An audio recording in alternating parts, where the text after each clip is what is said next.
हिरणनि जे शिकार जे हवाले सां मां आगाह कंदा हलूं त नंगर पार्कर वेझो शिकारी नायाब नस्ल जे 2 हिरणनि जो ॾींहं ॾिठे शिकार करे फरार थी विया। ॻोठ पाबसरो में शिकारी 2 नायाब नस्ल जे हिरणनि जो शिकार करे फरार थी विया। शिकारी हिकु हिरण खे मारे ज़बह करे पाण सां गॾु खणी विया।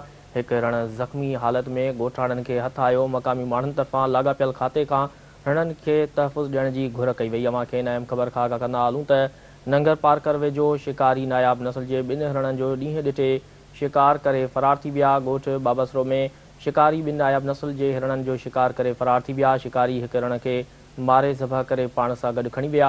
हिकु हिरण ज़ख़्मी हालत में ॻोठाणनि खे हथ आयो। मक़ामी माण्हुनि तरफ़ां लाॻापियल खाते खां हिरणनि खे तहफ़ुज़ ॾियण जी घुर कई वई आहे। अव्हांखे इन अहम ख़बर खां आगाह कंदा हलूं त नंगर पार्कर वेझो शिकारी नायाब नस्ल जे 2 हिरणनि जो ॾींहं ॾिठे जो शिकार करे फरार थी विया।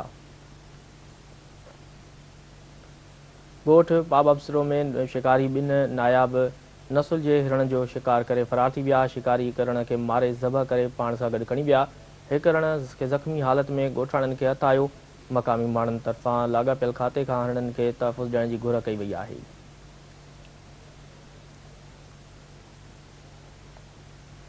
वधीक तफ़सील मालूम कंदासीं। टेलीफोन ते मौजूदु आहे नंगर पार्कर खां Sindh TV news reporter Akhtar Samoo. जी अख्तर, शिकार थियो आहे हिरणनि जो, इन बाबति आगाह कजो।